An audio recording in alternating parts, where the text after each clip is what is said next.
Desembargador Nível, nós estamos promovendo realizando um ciclo de palestras, de entrevistas com colegas do Tribunal de Justiça para assegurarmos que essa história se torne memória e que nós tenhamos sempre uma memória do Tribunal.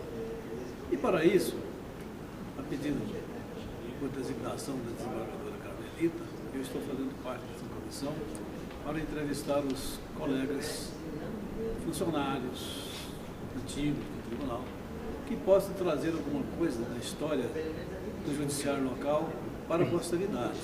Porque nós passamos, a vida passa e é preciso que a memória fique.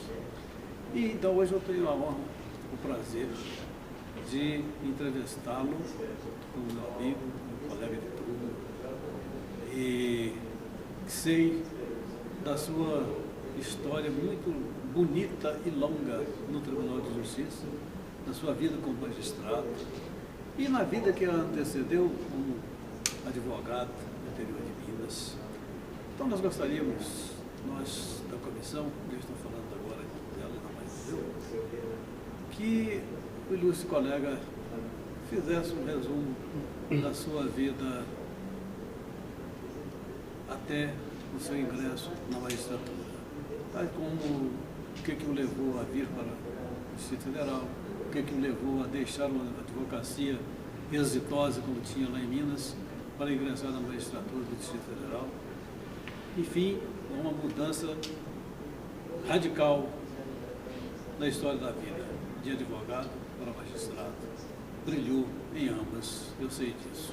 Gostaria então que o ilustre colega fizesse um resumo da sua biografia. Por favor. Inicialmente quero cumprimentar a Vossa Excelência, desembargador Nathaniel Caetano, que sempre foi um baluarte nesse tribunal. Quero cumprimentar também a eminente desembargadora Carmelita Brasil, nossa primeira vice-presidente aqui presente. Quero dizer que nasci em Rio Pardo de Minas, Minas Gerais, e aos 3 anos de idade fui morar em Montes Claros, também em Minas Gerais. Depois de cursar os cursos necessários, ingressei na Faculdade de Direito de Belo Horizonte, o FMG, onde cursei o primeiro ano. Quando estava para entrar de férias em Belo Horizonte, meu chefe do Instituto Brasileiro do Café, onde eu trabalhava, me convidou para passar 1 ou 2 anos em Juiz de Fora, onde eu seria chefe de serviço.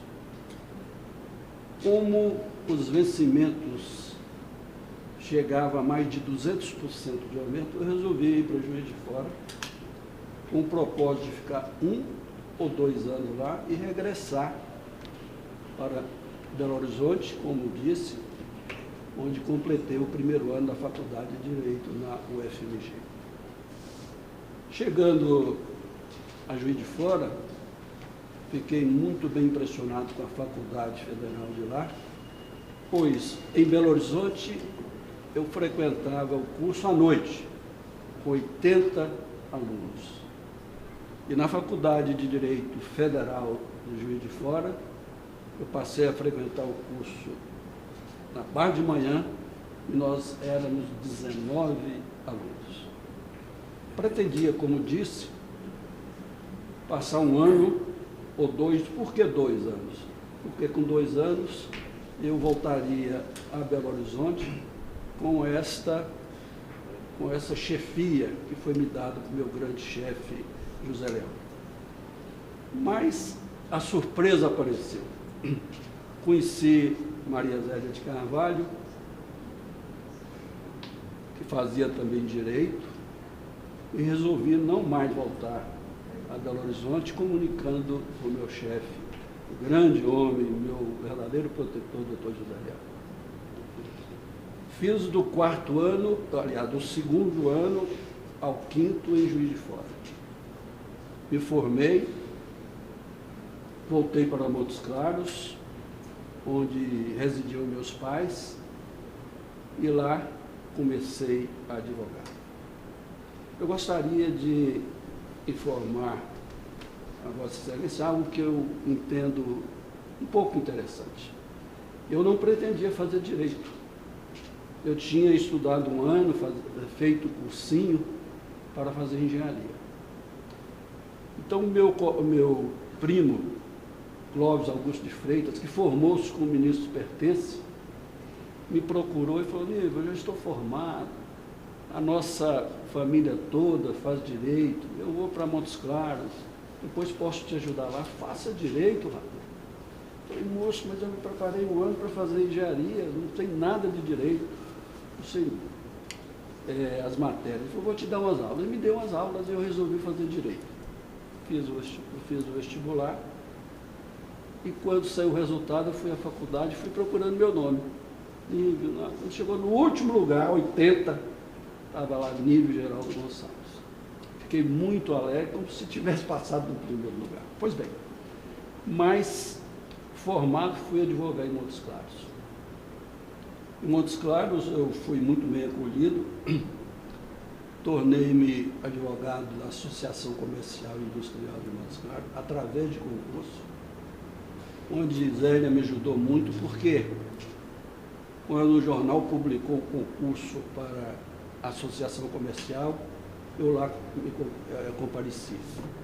E notei que já tinham 26 advogados inscritos para uma só vaga. Eu disse a Zélia: eu não vou fazer porque não tem a menor chance. Ela, sempre me dando o valor que eu não mereço, disse-me: Nível, esses advogados aqui são todos advogados de muitos anos aqui, você saiu da faculdade agora, fez um bom curso, eu acho que você deveria fazer, que essa vaga é sua. Eu resolvi fazer, e a minha protetora, não só Maria Zélia como Nossa Senhora Aparecida, me fez passar no primeiro lugar e ocupei o cargo de advogado da associação. Fui professor da Faculdade de Direito do Norte de Minas, na cadeira de Direito Penal. E como cheguei a essa faculdade? Após o término de uma audiência com o grande juiz Abel Machado de Miranda, ele me convidou para substituí-lo na Faculdade de Direito, na matéria de Direito Penal. Por quê? Ele dava aula de Direito Penal e Direito Civil e estava muito soberbado. Queria que eu o substituísse. Sinceramente, o desembargador Nathaniel, para mim foi uma surpresa muito grande e agradável. Há pouco eu tinha ingressado com habeas corpus, com frases duras, criticando veementemente a maçonaria, o poder da maçonaria no norte de Minas, porque tinha determinado a apreensão de um veículo cheio de gado Nelore, de propriedade do meu cunhado, e prendido o motorista dele. Por quê? Porque derrubou um fio de luz elétrica em Montes Claros. Fui ao delegado regional, doutor Lindolfo, ele me disse que não iria liberar nem o carro e nem o motorista do meu cunhado, porque o chefe da maçonaria tinha determinado que ele apreendesse não só o carro e prendesse o motorista. Isso me revoltou, muito jovem, entrei com habeas corpus, como disse, palavras duras, criticando veementemente a magistratura, o poder da maçonaria no norte de Minas, e este habeas corpus caiu para o Abel Machado de Miranda, grande juiz, mas maçom de primeira grandeza, era grau 38 na época. Então, quando ele me convidou para substituí-lo, para mim foi uma surpresa, porque eu achava que ele não tinha boa vontade comigo e nem gostava de mim. Foi uma surpresa agradável, porque tratava-se de um juiz muito culto, chegou a desembargador, foi revisor do nosso querido desembargador, professor Humberto Teodoro Júnior, e brilhou o Tribunal de Justiça do Distrito Federal. Pois bem, como advogado do norte de Minas, eu também fui procurador-geral da prefeitura, numa época difícil, onde se agia com AI-5 na mão, e naquela época eu tive que fazer a defesa do prefeito em nada menos de 83 inquéritos com a CGI em cima, e fomos felizes. Como Vossa Excelência sabe, no interior de Minas Gerais, cidade relativamente pequena, na época 100 mil habitantes, eu advogava em todos os ramos do nosso direito. Direito civil, fazia muito possessória, atuava muito em divisão, fazia alguns inventários e advoguei muito no Tribunal do Júri. E tenho lembrança de alguns casos, foram 73 júris, vou só contar 2. Uma ocasião fui contratado por um grande fazendeiro para defendê-lo. Ele havia mandado matar o seu vizinho. Por quê? Porque o vizinho não queria vender as terras para ele, meu cliente. Pois bem, contratou um pistoleiro de Ecoporanga, do Espírito Santo, que assassinou esse seu vizinho. O pistoleiro foi preso em flagrante, logo depois de cometer o assassinato. E contou tudo. Quem mandou, tudo direitinho. Fui contratado para defender esse grande fazendeiro. E acompanhei inquérito, etc. Quando chegou no dia do júri, houve uma reunião na casa do prefeito,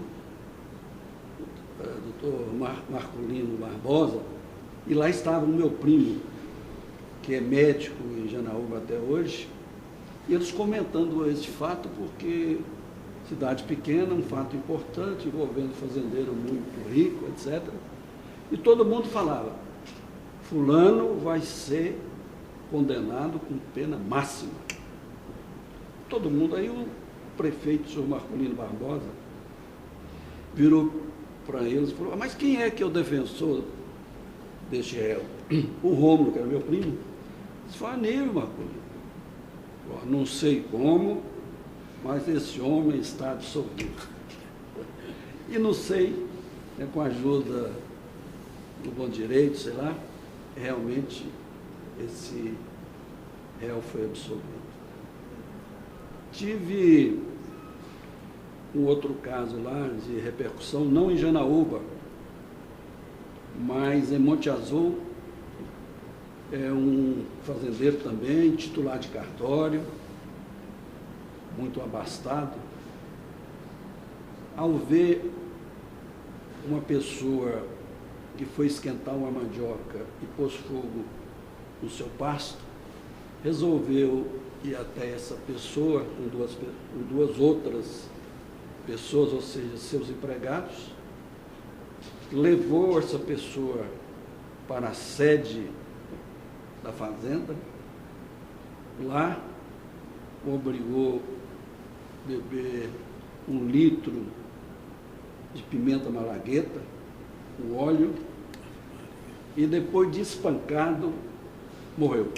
A vítima morreu. Pois bem, esse homem muito importante, ficou aquilo no ar, aí o DOPS tomou a frente e prendeu o titular do cartório, que matou a pessoa, e o levou para Belo Horizonte e levou 9 testemunhas também para serem ouvidas em Belo Horizonte. Nesse inteirinho eu fui contratado para defender esse titular do cartório e fazendeiro. De imediato, entrei com habeas corpus, o Tribunal de Minas, um grande tribunal, muito técnico, liberou o meu cliente. E essas testemunhas que foram ouvidas em Belo Horizonte, havia dado a versão correta do espancamento, um litro de pimenta. Quando chegamos em Monte Azul, todas as testemunhas foram ouvidas e acatou a defesa, ou seja, disse que havia assinado aqueles depoimentos já preparados pelo pessoal do DOPS e acatou e levou ao conhecimento do juiz, que na época ficou muito bravo, da tese da defesa. Conclusão, esse juiz saiu, o nosso conhecido João de Assis Mariosa foi ser juiz em Monte Azul e absolveu esse réu, por incrível que pareça, por homicídio culposo. Deu uma repercussão muito grande dessa coisa. Então isso foi alguma coisa da nossa advocacia. O João de Assis Mariosa, nosso querido desembargador, que foi presidente desse tribunal, foi juiz em Monte Azul e eu participei de vários júris sobre a presidência dele. E um me chama a atenção, depois eu passarei à magistratura. Chegando lá para fazer o inventário, de manhã, o doutor João de Assis Mariosa, então juiz de Monte Azul, me chama e fala: Nível, eu quero que você faça um júri hoje. Doutor, não é possível. Não, está marcado para hoje, é de grande repercussão. O advogado se afastou agora, a petição, que está sendo ameaçado de morte, e você vai fazer isso. Tá bom. Li rapidamente o processo ali e fomos participar do júri.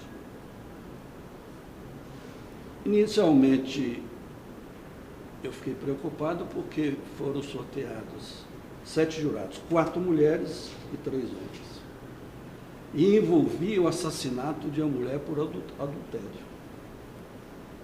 Então, depois que fizemos a defesa, falando objetivamente, dizendo que as mulheres dignas de Monte Azul jamais iria condenar um homem que matou uma mulher indigna, e como o promotor tinha dito que era possível a legítima defesa de um palmo de terra, como é que não era possível a legítima defesa da rua? Em síntese, foi absolvido o réu, e um placar até bom, 6-1, pedi ao João de Assis Mariosa o alvará de soltura, me chamou no gabinete, Nível, não vou liberar esse homem agora, não. Você pode ficar com o alvará de soltura, mas só sou liberá-lo de madrugada, senão eles matam ele aí.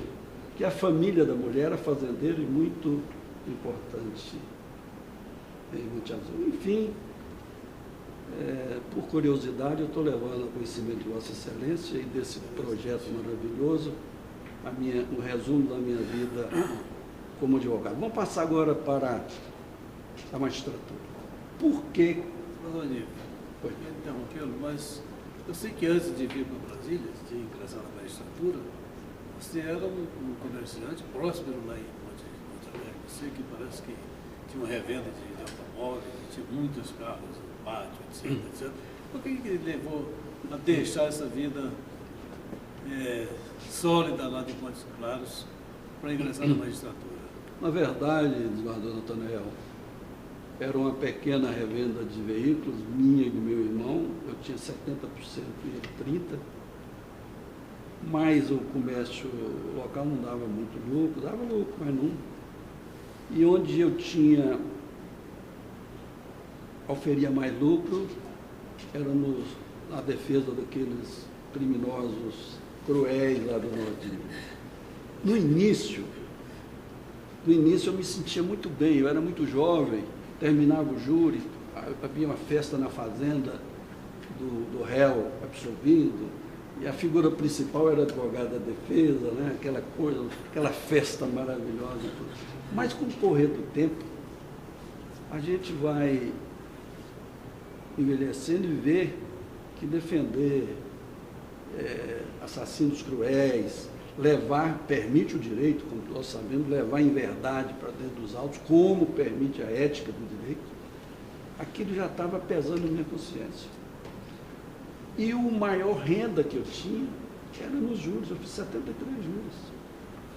Aí resolvi entregar toda esse comércio de veículos a meu irmão e resolvi, a Meisele, resolvi fazer magistratura.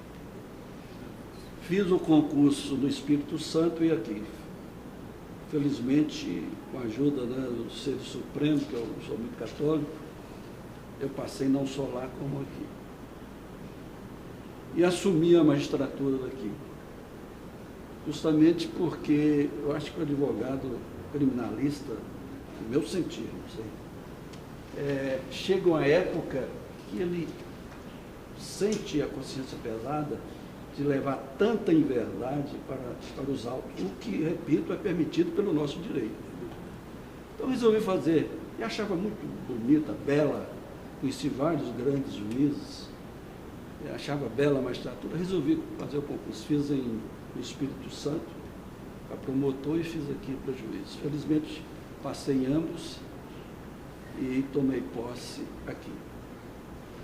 Fui juiz substituto da 3ª e 7ª varas criminais, fui substituto do grande juiz Manuel Coelho na vara de menores, hoje da infância e da juventude. Fui para o Gama, instalar o Gama com o Lécio. Na época, os juízes, não vamos para o Gama, nossos colegas, porque nós fizemos o concurso, foi para aqui, para o Distrito Federal. Por que nós vamos instalar o Gama? E o Lécio e eu, confabulando, resolvemos ir instalar o Gama. Fui com a vara criminal do Gama, onde gostei muito, e fui tão feliz que antes de completar os 2 anos para adquirir a vitaliciedade, eu fui promovido a juiz titular. Todos nós sabemos que exige, né, não só a LOMAN, como a Constituição, 2 anos para se tornar vitalício. Mas não tinha nenhum juiz com 2 anos. Então eu fui agraciado, fui promovido, antes de 2 anos na magistratura, juiz titular. Fui com a vara, permaneci na vara criminal do Gama. Depois, com a saída do Zé Manuel Coelho, fui para a vara de menores, hoje vara da infância e da juventude. E lá fui muito feliz, talvez os anos mais felizes da minha vida. E de passagem, vou contar algo que ocorreu comigo lá. Um jovem de família abastada, aqui do Distrito Federal, de Brasília, com 16 anos, fugiu com a namoradinha, também de família importantíssima, até hoje em Brasília, de 23 anos de idade. E depois daquele processo todo, determinei a apreensão desse rapaz. Uma reação, advogados bons, etc. Mas, ao interrogá-lo, ele foi um ser de família importante, inclusive o pai dele seria o governador do Distrito Federal se não tivesse alguma coisa contra ele na época. E eu resolvi, depois do interrogatório, de uma prova maciça, que fazia bobagem, usava droga, etc., e muito autoritário, ríspido com o juiz, eu determinei a apreensão dele. Determinei a delegacia de menores. Muito bom. No 3º dia, o advogado me trouxe uma carta dele, dizendo que queria conversar comigo. Sabia que tinha sido deseducado, etc., queria conversar comigo. E foi a nossa presença, com a presença do juiz, aliás, do curador de menores, inclusive o doutor Adilson, saudosa menor. Depois de ouvir muito tempo, ele falou assim: doutor, meu pai me propôs e eu aceito estudar nos Estados Unidos. Eu falei: libero com a sua passagem e mando um pessoal nosso te acompanhar até o avião.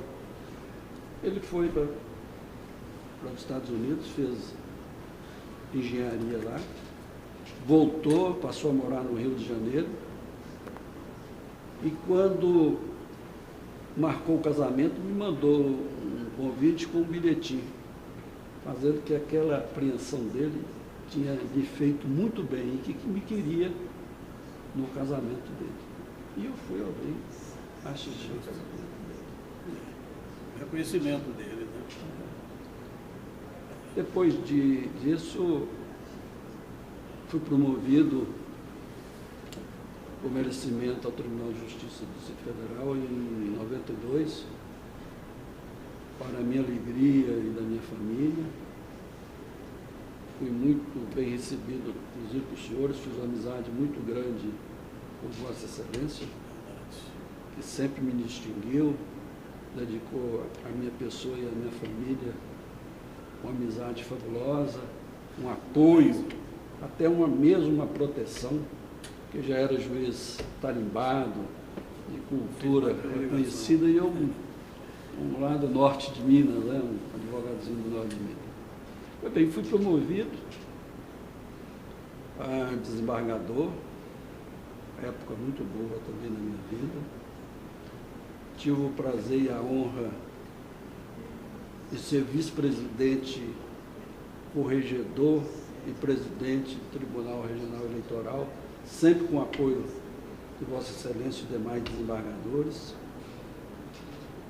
Ocupei a corregedoria do nosso tribunal, TJDFT, e tive a honra e o prazer de ser presidente deste egrégio tribunal, desse melhor tribunal do país, época em que foi inaugurado esse espaço que todos nós vemos maravilhoso. Doutor Olívio, nesse período todo em que você foi juiz de menores, que teve participação em fatos interessantes, como esse que acabou de contar, do engenheiro que se tornou engenheiro, parece que o juizado de menores, na época, era a única vara de menores existindo no Distrito Federal, né? Isso não trazia muita dificuldade para o exercício da judicatura naquele juizado, não, desembargador? Desembargador Nathanael, no início, sim, não por esse motivo, mas porque tinha competência em todo o Distrito Federal e as instalações eram muito acanhadas. Mas eu resolvi procurar, na época, o Ministério da Fazenda e encontrei lá um homem muito amante da área social, trabalhava no Ministério e era assessor do Delfim Neto. E esse homem, eu levei um projeto para a então vara de menores, e esse homem forneceu verba para tudo, inclusive para contratação do pessoal, que na época eu me lembro como hoje. E Vossa Excelência também lembra. No juizado tinha 18 servidores para todo o Distrito Federal. Com a ajuda desse homem, Frederico Bastos, nós implantamos uma estrutura muito boa na vara de então menores, né?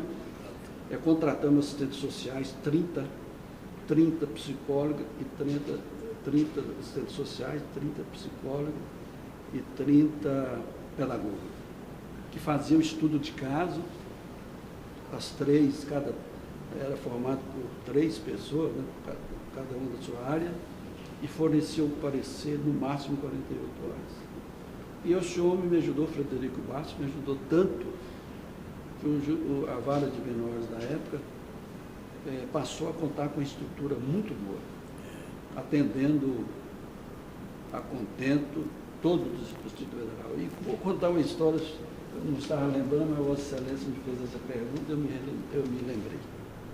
No final do ano, quando eu já tinha recebido muitas verbas através do Dr. Frederico Bastos, eu tenho uma saudade imensa que faleceu, foi presidente do TCDF, eu fui lá visitá-lo e pedi uma audiência. Depois fiquei sabendo, a secretária estava um pouco nervosa e tal, foi a ele e ele depois eu fiquei sabendo, não queria me receber. Disse para a secretária, como é que esse rapaz vem no final de ano aqui pedir dinheiro? Agora não tem jeito mais, está tudo fechado o orçamento, não vou receber não. Aí a secretária, a doutora Nazaré, falou para ele, não, Frederico, recebe, rapaz, você fala que não pode. Quando eu ingressei, levei um presente para ele, comprado do meu bolso, uma caneta de ouro, com dedicatório e tudo, ele me abraçou, chorou, eu vi que era um homem sensível, né? Falou, Nível, eu já liberei aqui milhões e milhões para políticos, nunca veio um aqui para me agradecer. O que eu liberei para você é porque é coisa pequena. Eu falei, para mim foi muito grande, mas eu não queria te receber, rapaz. Pensei que você estava atrás de dinheiro, e você veio me agradecer e tudo. Eu guardei isso e guardo na minha memória até hoje. Foi um grande honra. Desembargador Nível, a sua experiência no tribunal é muito rica, porque eu vou tantos cargos importantes aqui, inclusive na Associação dos Magistrados, foi presidente, eu me esqueci de falar. E a sua experiência, a sua vivência com o judiciário, os problemas do judiciário, te autoriza, sem nenhuma dúvida, a transmitir uma mensagem para os nossos magistrados que estão iniciando a carreira, ou que já estão nela, mas em plena atividade no primeiro grau. Que o ilustre colega teria a dizer ou a recomendar a esses colegas novos para efeito de sucesso do exercício da judicatura? Desembargador Nathaniel, inicialmente eu quero dizer que ingressar na magistratura é uma felicidade imensurável. Eu acho que só um ser supremo é capaz de nos orientar, esquecendo de dinheiro, porque a magistratura é mal remunerada, a ingressar nos nossos tribunais, nos tribunais do nosso país. Eu sempre digo, e nas palestras que tive a oportunidade de dirigir ao juiz substituto, inclusive uma delas, o convite da nossa desembargadora Carmelita, eu sempre disse aos juízes para estudarem, para praticarem o bom direito, jamais atender pedido de quem quer que seja, inclusive dos desembargadores. Por quê? Quando um desembargador pede a um juiz substituto o mérito de uma ação, esse desembargador é o primeiro a desconfiar desse magistrado. E com razão. Então, sempre disse aos nossos magistrados, quando tive poucas oportunidades de me dirigir a eles, que a magistratura é algo sagrado. Nós podemos ter todos os defeitos lá fora. Aqui temos que ser correto, honesto, estudiosos, julgar com bom direito, claro, fornecendo um pouco de calor humano ao texto frio da lei, mas sempre aplicando o bom direito. Eu me lembro, desembargador, com essa sua pergunta, de um caso que eu tive de um senhor que era amaziado e mantinha relações sexuais com a filha dessa mulher que ele era amaziado.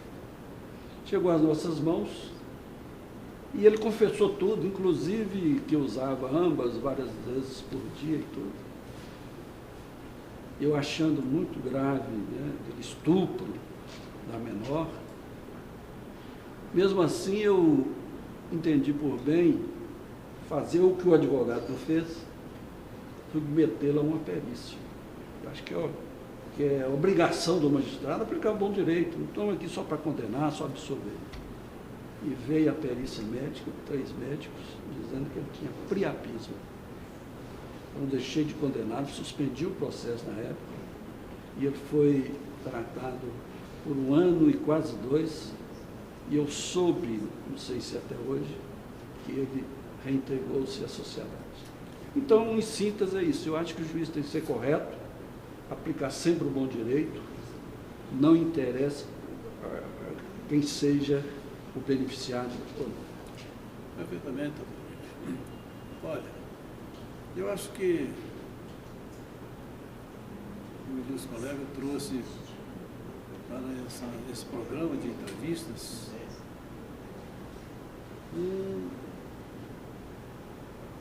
uma série considerável de experiências que estão hoje registradas com a atuação sua como magistrado, que sem nenhuma dúvida está enriquecendo esse acervo que nós estamos trabalhando para torná-lo cada vez mais rico. E foi um prazer muito grande ouvi-lo. Grande parte das experiências, eu sou testemunha delas e as conheci, mas como a sua palavra, aqui não se dirige a mim, não se dirige à comissão, mas à memória do tribunal, eu estou convencido de que essa memória hoje ficou mais enriquecida, como sempre foi, por todos os locais em que o ilustre colega passou, deixou mais enriquecido aquele lugar de onde ele saiu. Assim é a entrevista, entre aspas, que hoje o colega está prestando a esta comissão. Está enriquecendo a memória do tribunal.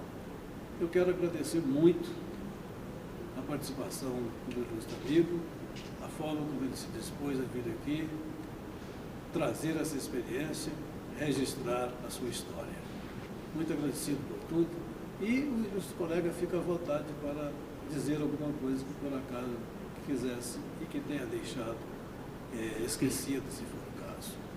Pois não, desembargador Nathanael, eu quero apenas cumprimentar a Vossa Excelência, agradecer, cumprimentar a desembargadora Carmelita, que está desenvolvendo um trabalho muito bom à frente da primeira vice-presidência, trabalho por todos reconhecido, aliás, esperado por ser uma mulher competente, digna, honesta, de cultura, divulgar e dizer que, não obstante eu ter deixado uma advocacia de 11 anos em minha terra, Montes Claros, olhar a minha terra de coração, Montes Claros, porque nasci em Rio Pardo de Minas, não me arrependo. Para Vossa Excelência ter uma ideia, ingressei na magistratura em Brasília, ganhando praticamente a metade do que eu ganhava na associação comercial, na prefeitura municipal como procurador-geral e na faculdade de Direito. Mas não me arrependo. Acho que foi um passo acertadíssimo na minha existência. Não passa por minha cabeça nenhuma dúvida de que abracei essa carreira maravilhosa na magistratura numa época que deveria realmente abraçar. E foi uma honra estar com Vossa Excelência e com minha querida desembargadora Carmelita Brasil. Olha, muito obrigado pela sua presença, pela sua entrevista. E, como eu disse, a memória do tribunal ficou mais enriquecida. Isso é bondade de Vossa Excelência. Muito obrigado.